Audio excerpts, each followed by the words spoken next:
나도 컬러 매니지먼트 전문가의 진근영입니다.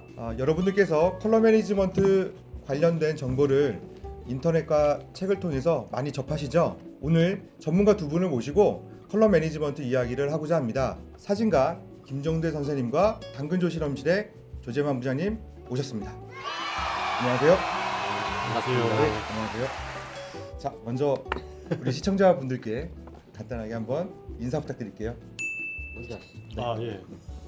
저는 당근조 실험실을 운영하고 있고요. 또 네. 한편으로는 에이조 모니터 한국 총판이 CG코리아의 그 디스플레이 사업부 부장으로 있습니다. 네.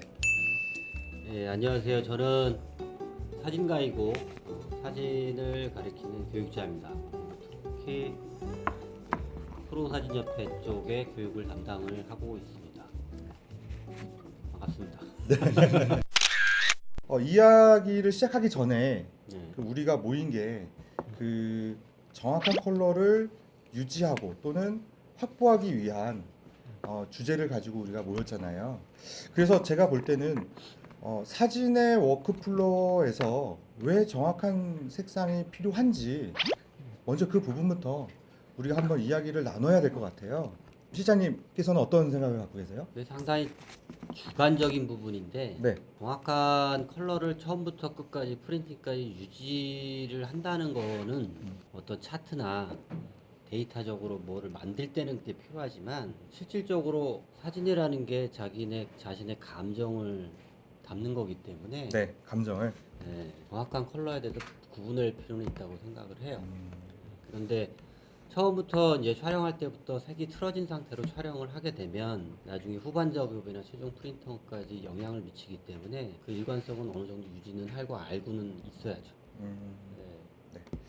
사진을 가리키는 사람 입장에서 네. 다녀보면 제대로 된 흑백 사진을 출력하지도 못하고 보지 못하는 사진가들이 대부분 많아요. 왜냐하면 일단 기본적으로 모니터를 캘리브레이션을 하고 사용을 해야 되는데 그렇지 않은 경우가 많거든요. 네. 그래서 일반적으로 공장 출하 상태나 네. 보면 대부분 모니터들이 대부분 푸른색이 많아요.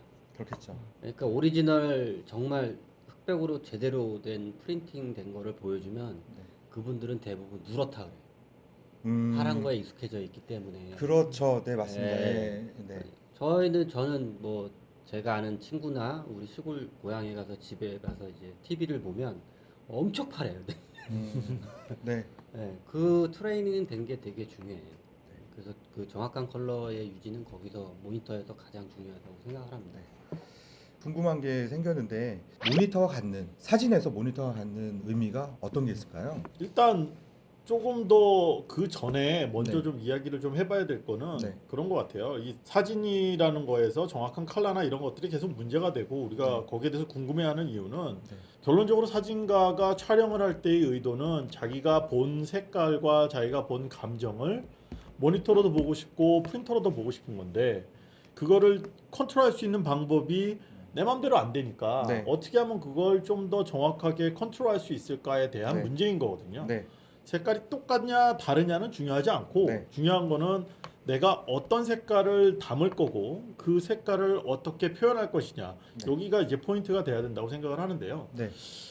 예전에 비해서 지금 쓰고 있는 방법들이 조금 더 복잡하게 만들었던 요소들이 있어요. 예전 같은 경우에는 카메라로 사진을 찍는 그 순간 그 사진이 어떻게 담겨 있는지 볼 수가 없었거든요. 볼 수 없었죠. 네. 필름을 현상하기 전까지는 색이 어떻게 나올지 아무도 몰랐거든요. 그러니까 과정을 검증할 단계가 적었던 거예요. 그래서 사진을 찍을 때 감정이 기억이 안 날 때쯤 현상을 통해서 결과를 보고 그 현상된 결과물을 보고서는 여기서 나의 감정을 또 새롭게 이제 끌어들여서 그 감정이 반영된 새로운 컬러의 사진을 뽑아내는 거였는데 지금은 찍을 때 보고 찍자마자 뒤에 있는 LCD로 확인하고 LCD로 나온 것을 가지고 집으로 와서 모니터에 띄워놓고 보고 그리고 그 모니터로 띄워놓은 거를 또 옆에 프린터로 뽑고 근데 이 과정들마다 색깔이 계속 바뀌고 있거든요. 그렇죠. 바뀌고 그래서 이걸 어떻게 이제 내가 원하는 대로 끌고 갈 것이냐 네. 내가 본 대로 가져갈 것이냐 이것 네. 때문에 사람들이 더 골치 아파진 거고 더 많은 생각을 해야 되는 거고 더 많은 장비가 필요해지는 것들이죠.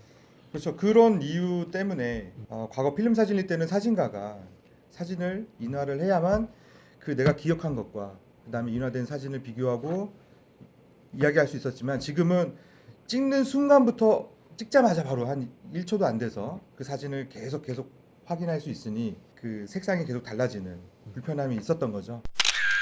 뭐 1차적으로 제일 네. 먼저 고민해야 되는 건 그런 것 같아요. 아까 얘기한 대로 이렇게 여러 단계의 색깔들이 계속 보여지니까 네. 그 과정이 같지 않다라는 전제에서 출발을 해야 되는데 네. 사람들은 같다라는 확신을 가지고 맞출 수 있다라는 일치시킬 수 있다라는 확신을 가지고 출발하니까 어려워지는 거거든요. 그렇죠. 예. 그 저도 여기서 이제 한마디 덧붙이면 우리가 디지털하고 아날로그 사진을 분리를 하는 경우가 있어요. 근데 필름 시절 아날로그 필름 시절에도 화이트 바란스를 잡았거든요. 그렇죠.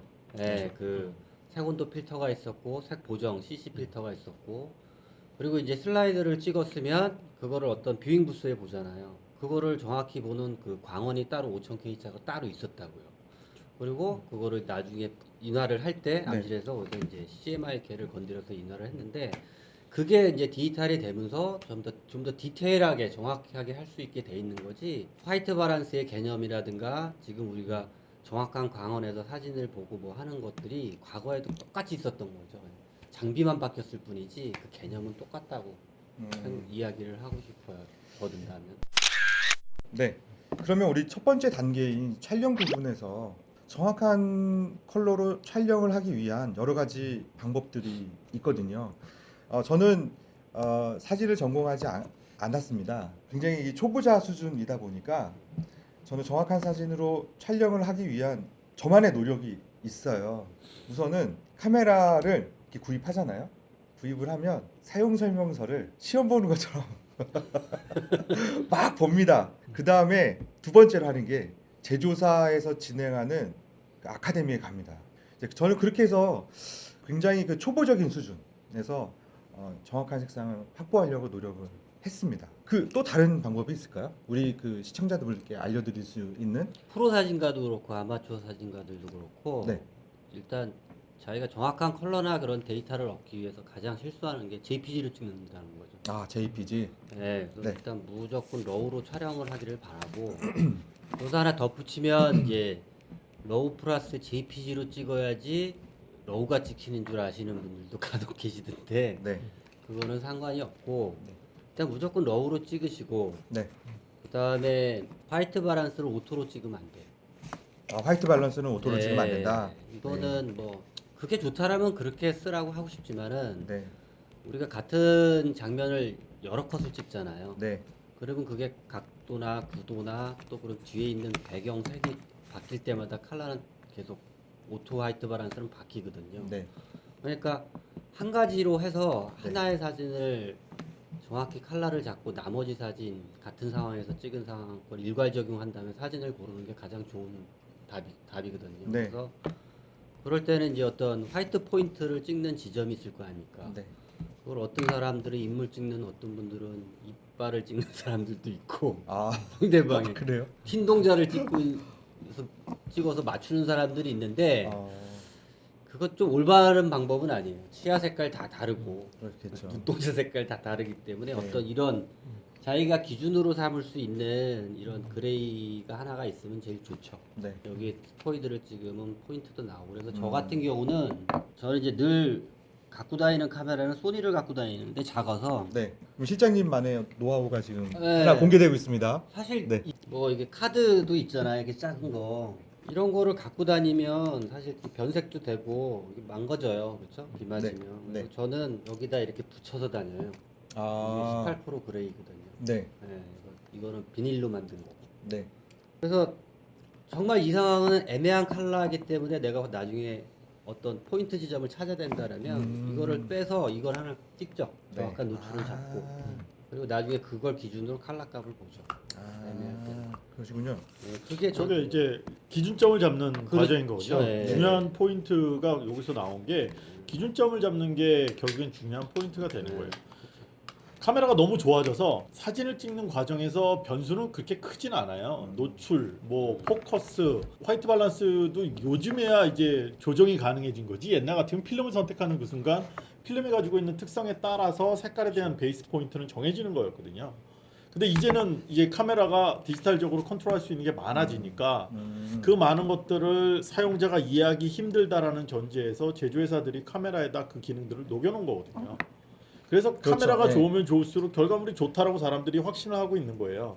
왜냐하면 그 많은 기능들을 카메라 제조회사가 어떤 조합 비율에 맞춰서 필요한 환경에 따라서 그 환경을 정확히 분석해서 좋은 색깔이 나오도록 컨트롤 해주니까. 네. 그런데 결론적으로 얘기를 하면 그걸 다 떠나서 사진가가 정확히 이해하고 있다면 모든 기능들은 필요 없는 것들이거든요. 그치. 그래서 그걸 정확히 배운 사람들이라면 아무 의미가 없는 것들인데 저같이 초보자 그렇지 않은 사람들이 이제 하려고 하니까 장비만 좋은 것들을 찾게 되는 거죠. 그치. 결론적으로 사진이라는 기술이 많이 기계 의존도가 높은 기술이고 그리고 또 기계가 발전하면 발전할수록 할 수 있는 폭이 넓어지는 것도 사실이지만 그것 때문에 사람들이 공부 안 하는 분야인 것도 사실이에요. 네. 어떤 분야든지 하기 위해서는 최소한의 공부를 해야 되는데 그 정도의 노력을 안 들이고 카메라에 의존하게 되는 거죠.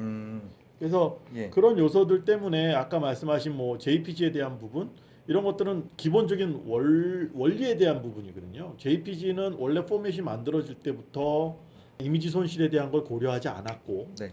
저용량을 기준 모토로 잡았던 거고 기본적인 색 컬러의 스페이스도 sRGB가 기본 디폴트 값으로 되어 있고 그리고 색을 더 많이 담을 수도 없고 딱 제한된 형태로 필요한 만큼만 담도록 되어 있는 거고 네. 그래서 카메라가 결정해주는 그 순간 그 색깔과 그 정보만 담아놓은 거기 때문에 나중에 내가 느꼈던 감정들을 사진에 표현할 수 있도록 조정할 수 있는 방법들이 전혀 없어지는 거예요. 그렇죠. 그래서 이제 로우 파일을 말씀하신 거고